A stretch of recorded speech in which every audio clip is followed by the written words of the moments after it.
Good morning, Mr. Charles. Good morning. Good morning, Lady Barbara. Good morning to you. It's cold and it's snowy over here. Good morning.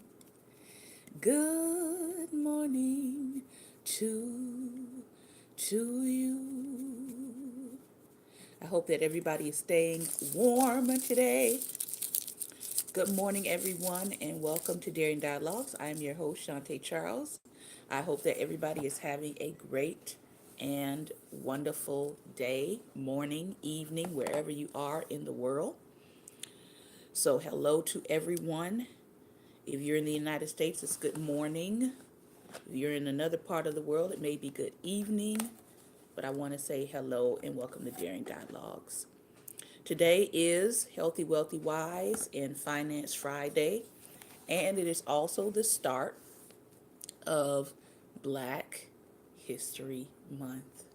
I changed my serious face profile pics. Great. You should start noticing a difference, Latoya. So, since we are on the first day of Black History Month, we're going to give you, since we are on the finance day today, we're going to give you some black firsts out of the business sector of my book called Black Firsts. And you can order this if you are a homeschooler, if you have young children, even if you have teenagers, middle schoolers that have to do book reports. You can order this online. I actually got this is a fairly good condition copy. It's used, but I got it for really inexpensive. It's called Black First. 4,000 groundbreaking and pioneering historical facts. And it's got reference in here, and it's got a little paragraph about each black first or black fact. So this is actually a really good reference material. So I'm actually reading out of the section on business, and let me give you a fact since we are starting off Black History Month, and probably as many days as I'm on in February, I will give you a fact. I am going to be taking a break soon. I will let you know next week when I'm going to take that break. But I will be back in the second half, Lord willing, of February. But I am going to be taking a break soon. So, business. The first black car dealership. In 1939, Edward Davis opened his first automobile business, a used car lot in downtown Detroit. So Detroit is the first for that. 2 years later, the used car business was turned into a Studebaker dealership, and Davis became the first black American to own a new car dealership. So he started with used, and he kept progressing, and he got to the new car dealership. He retained the franchise until 1956 when the manufacturer went out of business. So the only reason he went out of business was because the manufacturer did. When Davis was awarded a Chrysler Plymouth dealership in November 1963, he became the first black American to run a Big Three franchise. Before operating his own business, Davis worked at a Dodge plant and later sold cars for a Chrysler Plymouth dealership. Forbidden to sell on the showroom floor with fellow white salespersons, he was successful in promoting himself in Detroit's black community. So, okay, you won't allow me to get business by selling alongside my peers. Let me just go to my community and sell to my community. After retiring from his Chrysler dealership in 1971, he became manager for the city bus system and worked as a consultant to minority automobile dealers. Consulting. In 1993, the National Association of Minority Automobile Dealers honored Davis by establishing the annual Edward Davis Pioneer Award. The Edward Davis Scholarship Fund, in his honor, was established to support black students interested in the automotive field. In January 1999, Davis was inducted into the Automobile Hall of Fame Museum, the first black man to be so honored. Davis is the author of the book One Man's Way. Wow. So it took all the way to 1999 for them to actually put one black man in the Automobile Hall of Fame. And people keep asking us, why y'all far behind? Gee, I don't know. Who controls the institutions? Who decides who gets the awards? Who decides who gets to go inside? This is why it is important for us to begin to build our own institutions. And institution building requires money. So, if you would like to help me build an institution, you can go to patreon.com/Daring Dialogues and join my subscribers list as I continue to build the institution called Daring Dialogues and Got Ideas. See how I just did that? Plug. All right. There's find one more. And there it is. Okay. The first black actuary. What is actuarial science? Life insurance. The first black actuary. In 1932, Asa T. Spalding became the first black actuary in the United States in 1932. After earning a bachelor's degree, magna cum laude, in accounting from New York University in 1930 and a master's degree from the University of Michigan in 1932, Spalding went to work for the North Carolina Mutual Life Insurance Company of Durham, North Carolina. He became president of the company in 1959 and retired in 1968. He was also the first black to serve on the board of directors of a major non-black corporation, W.T. Grant, and the first black elected to the Durham County Board of Commissioners. He is a member of the State Business Hall of Fame. Asa T. Spalding. All right. So those are some facts and some black firsts. If you notice, a lot of these black firsts start happening right around the early 1900s, between 1901 to 1930s, and you have to go back in history and say, well, what was happening around that time? This was right before we went into a war. This was kind of sort of the time between the end of the Civil War and Reconstruction. So it was like black people were trying to find their way, and at the same time, they were trying to jump into commerce, and they were trying to jump for their opportunity.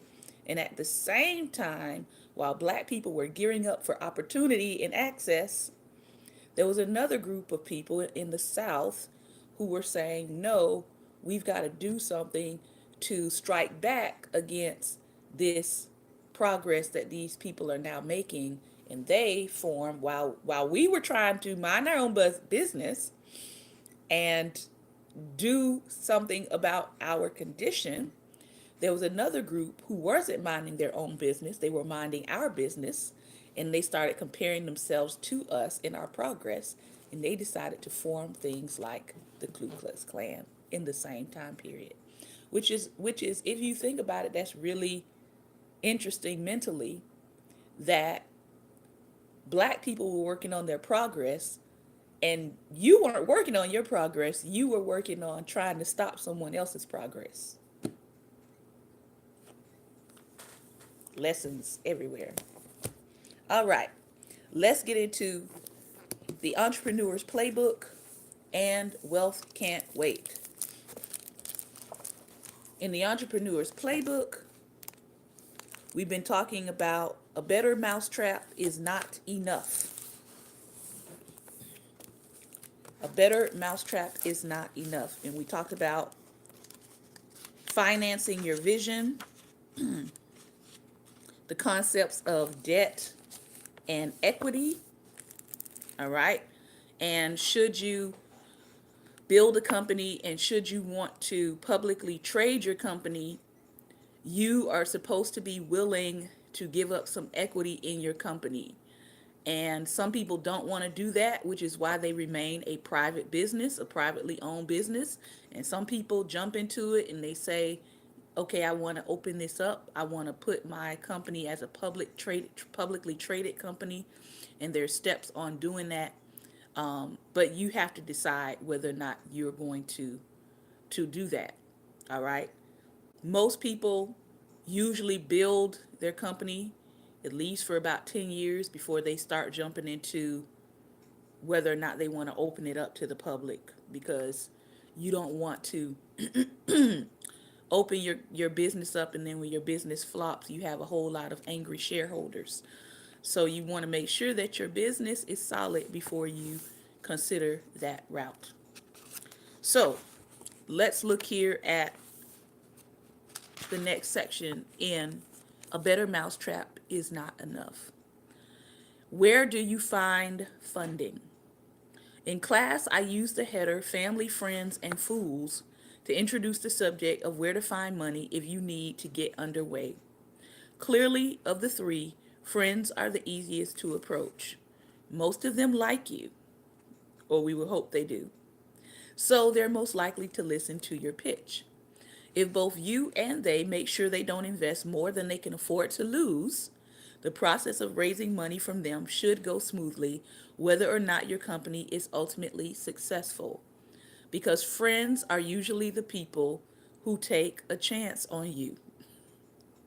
No, you never want to lose money, especially not your friend's money. But if you explain the potential risk up front in detail and the amount of money invested is relatively small for your friends, you probably still will be friends should the venture not work out. Raising money from family is far more complicated, regardless of the quality of your idea. It's difficult because of the emotions involved. In fact, I am convinced that the number one reason people don't become entrepreneurs is because they are scared they're going to fail, and they certainly don't want to fail in front of people they care about. Failure can be devastating if your family is involved in the financing. If you borrow $100,000 from your parents to get underway and the venture bombs, you might hear something like this at the Thanksgiving table. Son, could you pass me the mashed potatoes? And while you're at it, can you pass me back the $100,000 I loaned you? So, how do you ask family for money? Very carefully. My husband and I could tell you from experience that when family has a venture and they're not completely honest with you about the venture, or they're not completely honest with you about the chances of that venture being successful, and they leave out important parts of the venture, they can actually wreak havoc on your life. Yeah. To the point where you have to spend time and years rebuilding your finances because of a bad business venture. So, one of the things I can tell you personally is if you're asking family, make sure you are truthful, make sure you are realistic, make sure you are upfront about the business venture. And then if your family still says no, I don't feel comfortable with it, then don't charge it to your family. Like, don't hold that over their head if they feel like the venture that you are getting into may not be a solid venture. All right. If your family does ask you questions that you cannot answer, that might be a sign for you to actually go back and evaluate whether or not your plan is solid. If they're asking you legitimate questions that you still don't have answers to, you may need to stay in the research area a little bit longer before you try to pitch. All right. So he says, treat it as an arm's length business transaction. Invite your parents' accountant or lawyer to the meeting when you're going to ask them for money. The meeting will go much better if you can also bring along people who have already invested with you. It'll be far better if your folks are not the first people you're asking for funding. Because the reality is, if they pull out of their lifetime economy, you can seriously affect your parents. You can cause your parents to lose their home and all sorts of other things that we have seen happen as a result of a faulty investment plan. All right. So, what is an angel investor? People use that term all the time. Angel investors are people who provide backing for startups or entrepreneurs, and they usually do it on better terms than you would get from a bank or a venture capitalist. Invariably, you will find them or they will find you as you go about searching for funding. A friend or potential funding source will refer you, or they will hear about your venture as you go about looking for money. It's often easier to persuade them to invest because they can remember when they were starting a company themselves and needed money, so they are more empathetic to your cause. Invariably, these people have made money in a business venture and have sold out, and now they actually miss the action of helping and investing. They're willing to back you in part because they like you or they like your idea, and in equal measure, they want to get back into the game of investing, even if it's indirectly by investing in you. That makes them an easier sell. The good news, angel investors are people who actually want to invest money and are looking to invest money in business ventures. The potentially bad news for you is that they may want to feel more a part of the decision making process in your business than you are willing to have them be a part. So there's always kind of sort of a pro and a con when you're dealing with angel investors. How much decision making power will you give them? Will you give them voting power? What percentage back will they receive from any profits that your business gains? And then there are some angel investors that are simply philanthropic that just want to have a place to donate money. So they're not really looking to have control in your company or anything like that, but they may simply want to just donate money because for them it may be a tax write off. So it does depend on what kind of angel investor you find. This is one of the rare cases where you may actually want to do a business plan so that your parents and their advisors feel more comfortable with investing. As part of the condition of the loan or investment, don't be surprised if your parents say something like, "We hope this works out, but if it doesn't, we expect you to do X, Y, and Z." With X being joining the family business or finding another job or way or means of finance. Don't forget. Now, let me run through briefly 3 areas that people invariably don't pay enough attention to in getting underway. Number 1, product distribution. I'm not going to go into this in detail other than to say that you need to have a plan for your distribution completely in place before you open your doors for business. I often say this in the publishing field. I see a lot of authors make the mistake of putting up a pretty book cover or a book concept, and they'll say, "Hey, my book is coming out. Put in your pre-orders." Well, I'm telling you now, I'm waiting on 3 copies of a book I never got. And that was about a year and a half ago. And the person still has not finished the book. So it becomes bad business. All right. If you are promoting a book, your book should be done 6 to 8 weeks before you start promoting it. If you were in the professional publishing industry, they would tell you that. But there's a lot of people that are just popping out books and then they're trying to go back and market them. And then they're wondering why they're not getting the sales that they need to, that they wanted or expected to get. All right. Beyond your friends and family buying your book, what are you doing to promote your book? All right. But product distribution, you should have your product in place for distribution and sale before you start selling it. So Even if you did finish your book, is your book print ready? Have you gone through editing? Have you done the proper legal things to copyright it? Um, all of those pieces need to be in place before you say, hey, everybody, my book is for sale. All right. So he says here, retailers and wholesalers are only going to stock and support so many products. This is especially true in the book industry. You're not going to see every book that gets published every year. You're not going to see it on a shelf. So there are things that you may need to do individually. There may be things that your agent or your representative may need to do in order to get your book actually on a shelf. If it doesn't get on a shelf, then there needs to be marketing and ways to push your product so that people can order it directly. So these are things you have to think about. You must be able to explain with certainty why they need to carry your product.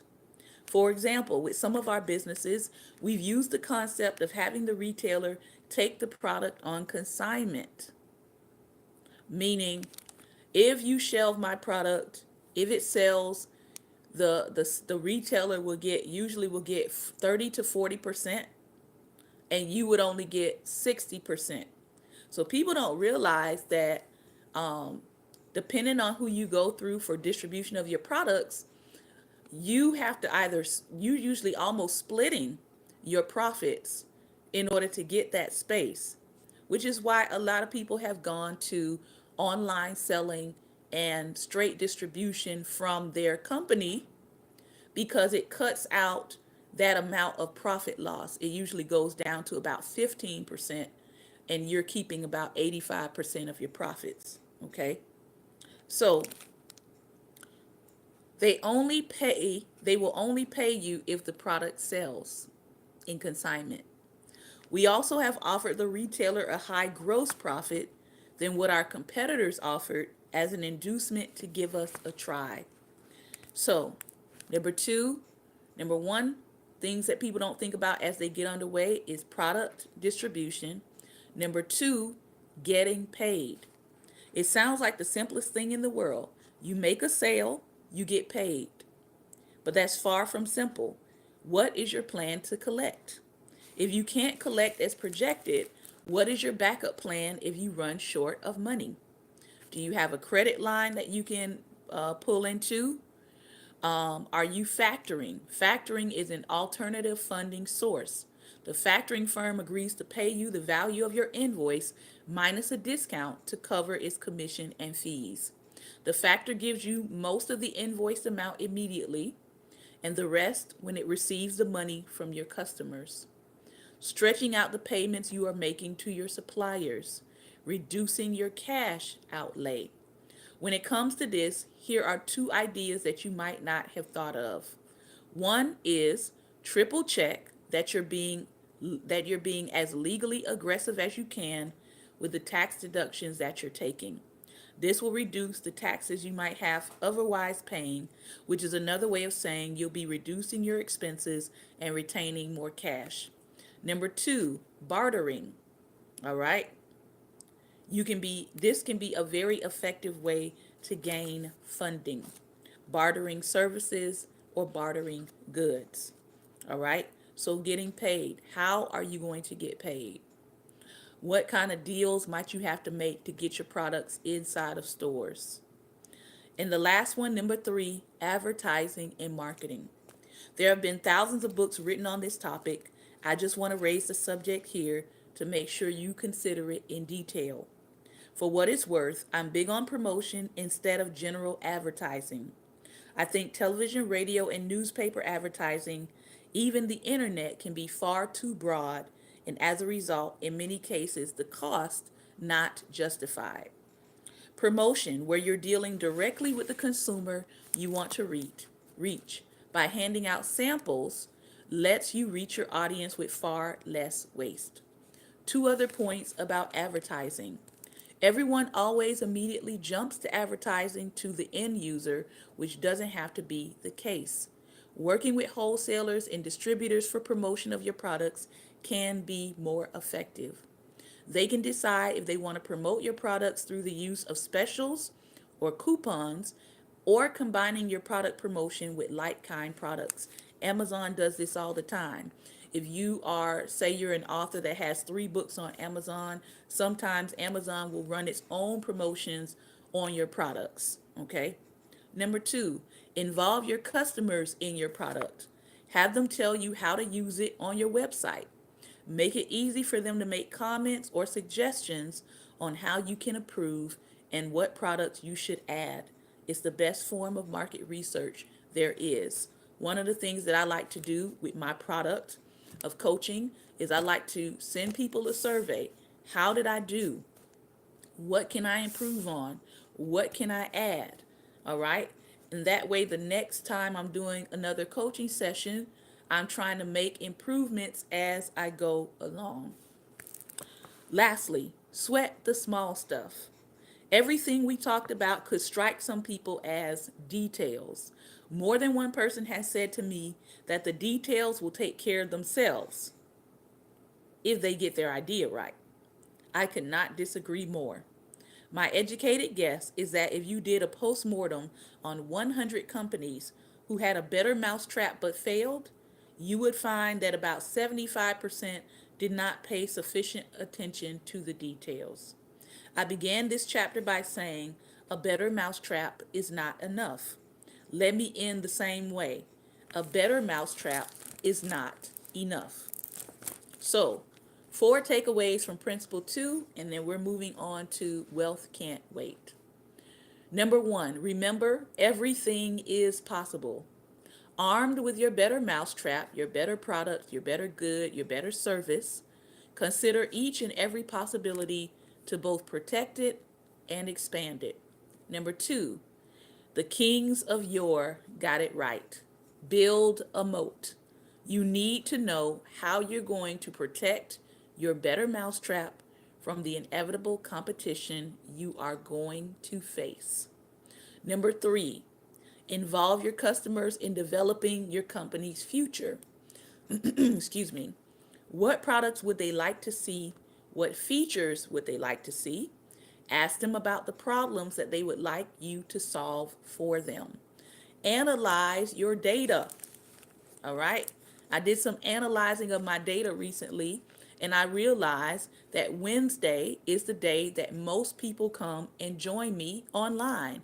Well, what am I talking about on Wednesdays? I'm talking about relationships.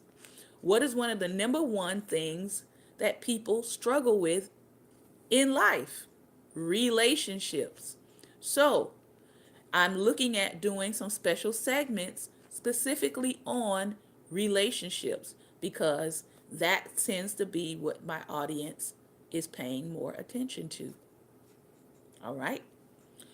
Number 4, have a lot more money than you think you're going to need. Starting a business is tough. You don't want to make it tougher on yourself by running out of money. All right. So that was principle 2. A better mousetrap, is not enough. When I do return with finance, we'll be talking about principle 3. If you aren't passionate about your idea, no one else will be. If you aren't passionate about your idea, no one else will be. All right. Let's get into Wealth Can't Wait. We've been talking about the 7 wealth traps, the 7 business pillars, and we are on the 7 life habits. I don't think it's 7 habits though. Let me make sure. Yeah, it is. All right. We're on habit number 7. Let go of the small stuff. Let go of the small stuff. And then we're going to we have enough time to jump into part 4, which are the business pillars. Very similar to the Entrepreneur's Playbook, except again, this is from a real estate standpoint. And I will say that we read the book Your Score by Anthony Davenport, which was hugely important when my husband and I can sit down and give our testimony, which we'll be doing shortly. which was hugely important in helping to rebuild areas of our credit that needed to be rebuilt. Now, Wealth Can't Wait, which is a real estate book, has been hugely important in helping us to understand the importance of real estate, the importance of building wealth through real estate. And we are going to be doing a session on home buying. We're going to call it the Blackety Black Edition. All right. We're going to be talking specifically to Black people about real estate and things that people do not tell you about real estate. I know. When we do that session, tell your auntie, tell your uncle, tell your mom, tell your dad, tell your cousins. You're going to want to hear some of the things that we share because it's things that people are not really discussing that's happening in the real estate industry. So let's talk habit number 7. Let go of the small stuff. I like to say, cast it on to Christ. Not just the big stuff, but also the small stuff. Sometimes we say, oh, I don't want to bother God with that because, you know, it's petty, it's minor. I can handle it. But the reality is we need to be casting every care onto him because he cares for us. Let go of the small stuff. The biggest obstacle to wealth is fear. People are afraid to think big, but if you think small, you'll only achieve small things. T. Harv Eker. For scale in business, you can't grow big if you work small and manage small. When David first got a checking account and a credit card in high school, he blew them both. He violated habit 6 by using his credit card to live beyond his means, but he learned from that. Now, let's be realistic. How many teenagers do you know have a credit card in high school? Okay. So we already know, or we should have learned from your score, that one of the ways that you actually start building credit for your child is by adding your child to your credit card accounts, but not necessarily handing them the actual credit card. It does help them to build a credit history early on. But this guy, he violated this, okay? He violated habit number 6. He learned from that, especially after his parents refused to bail him out, and he had to sacrifice the little luxuries he had come to enjoy at an early age. His dad taught him to balance his checkbook and not live off his credit. So he applied that. And guess what? It worked. He didn't overdraw his account again, and he kept his credit card use to a minimum. He balanced his own checkbook for years. It served him all the way up until he had his 5th rental property. Then he realized he was never going to invest again if he had to manage his own rentals. At some point, you just cannot do more. Just like in high school, he was starting to blow it again. This time, he was overextending himself by taking calls about things that annoyed him at all hours of the night and day. He soon realized that he could not grow big by managing the small. Instead, he would have to delegate the small things in order to grow big. So he hired a property manager. He built his rental portfolio up significantly to where today it grosses close to about $900,000 a year and nets approximately $500,000 a year. Once David was driving down the street and a guy cut him off. Another time, a key employee whom he had treated amazingly well left him for a better opportunity. Both of these events upset him. Both of these events tried to affect the sanity in his life. Have similar things happened to you? Have you ever noticed how even the smallest things in life can hook you? These events are like hooks that get under our skin, pull us off balance and off our game. The thoughts from these events can be like spinning wheels in our heads, taking us out of the present and into the wasteland of anger. When this happens, we have another choice: to unhook. To do this, Stand up and imagine the side of your hand is a Ginsu knife with a blade that is forever sharp. Then allow your mind to run free and allow any preoccupations that you may have to bubble to the surface. For example, think about what your agenda is for the day. Think about your family, your workout, the person that might have cut you off, all the calls you need to make to build your business. Then take your hands and karate chop the air around your entire body. Do not miss any part. Whirl your hands around like you are a ninja. Cut all those made up energetic pulls from your force and unhook from all those seemingly important but mostly imaginary issues that prevent you from being fully present and fully purposeful. Try not to judge yourself while you're doing this activity. Sure, it might look silly or stupid, but it is less silly and stupid than getting hooked and pulled off your game. So give it a fair shot. Something else to consider. All those events that threw you off your game are based on stories that you made up. What if you allowed for an alternate perspective? For example, maybe the guy who cut you off was late for work and about to get fired if he was late one more time. You never know what a person is thinking in the other car. I always tell my husband this. This is why I try not to respond to people who are on the road acting crazy, because you never know what's going on in that person's mind or what they're trying to get to. Maybe missing that promotion was really a blessing because that job really wasn't a good fit for you, or that department was about to be downsized, or that boss might have been the boss from you know where. And maybe losing money on one deal was actually tuition paid for lessons that can save you tons of money on a later deal. Even in real estate, losing out on a deal can actually help you to better understand uh, what went wrong in order to make a better choice in the future. Once you've unhooked, you can be more objective and open when you evaluate your life's path. When you've cleared away all that psychic debris, you can be fully present to play with your child, have dinner with a loved one, or simply have some downtime to regroup your mind.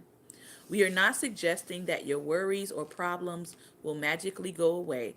We are simply saying that the habit of cutting the cords you accumulate each day will help you reshift your focus, reclaim your center, and get back to what really matters: your life the way you want it.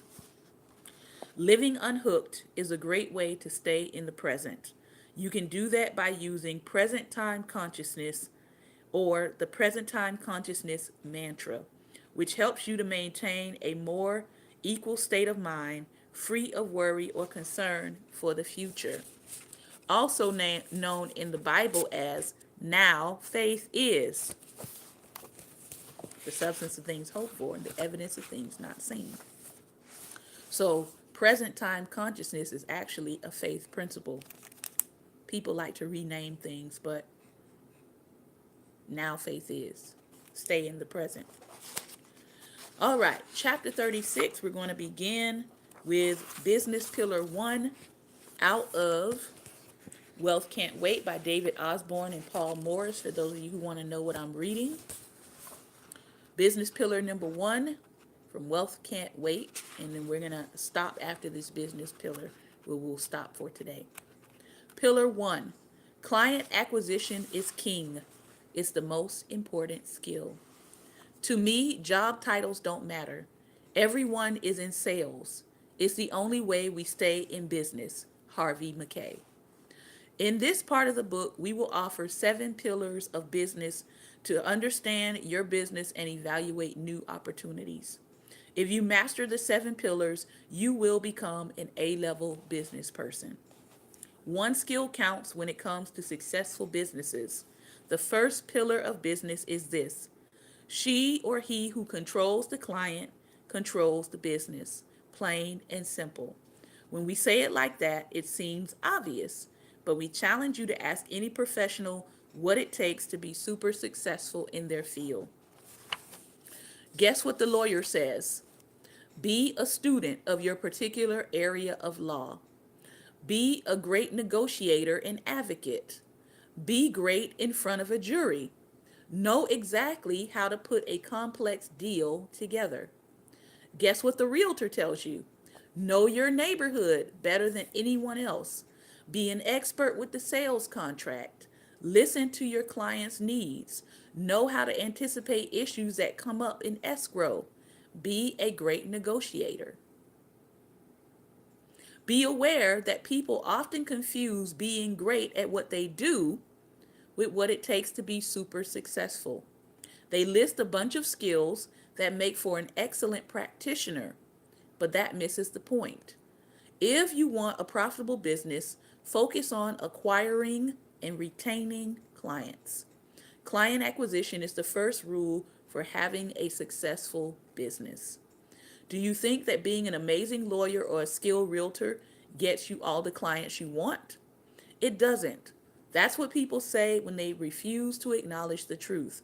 The truth is that the business or the activity of acquiring clients is not the same as doing a good job on your client's work.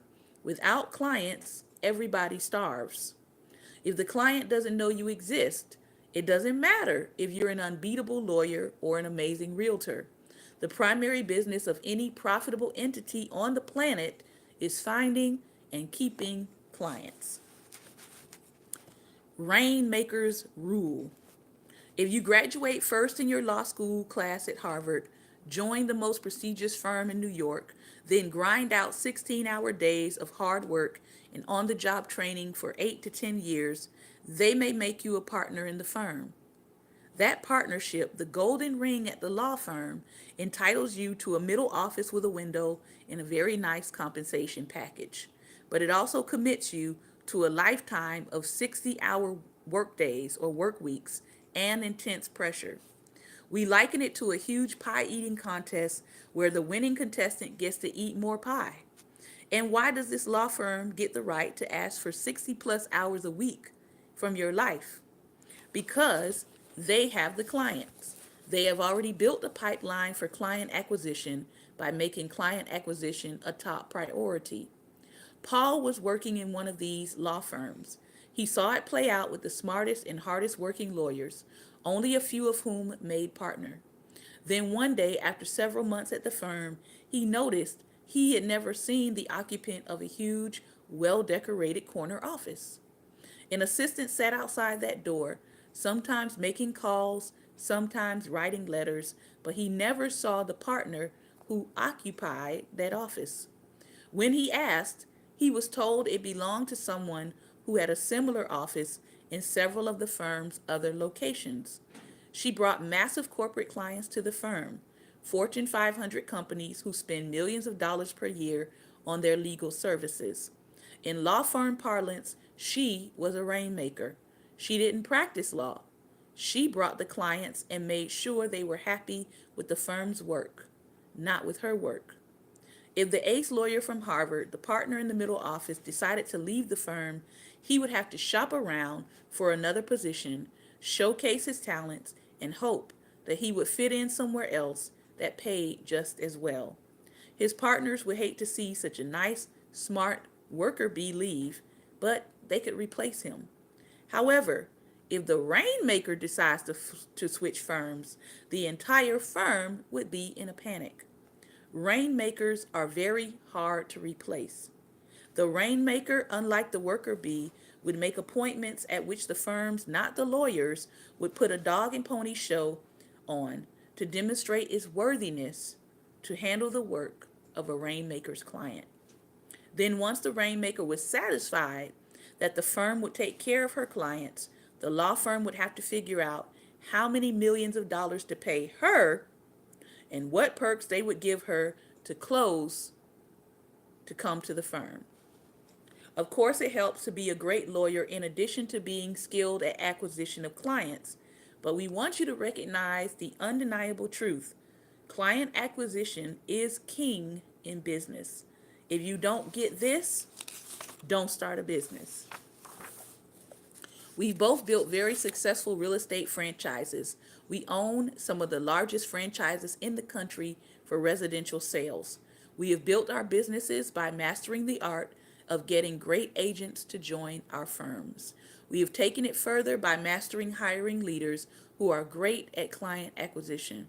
Many people have come and gone in our world.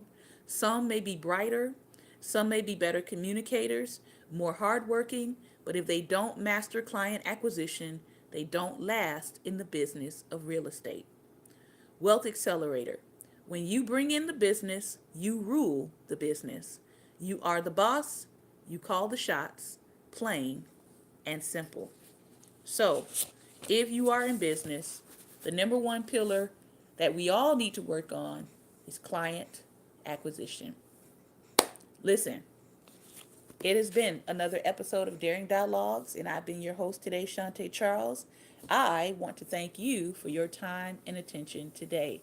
Remember, light is the most daring opposition to darkness, so please go out, if you can, and the weather permits you, and be light. If you are part of the Writers Intensive, I want to encourage you to get to writing today, and you already know your writer's goal. Take care, everyone.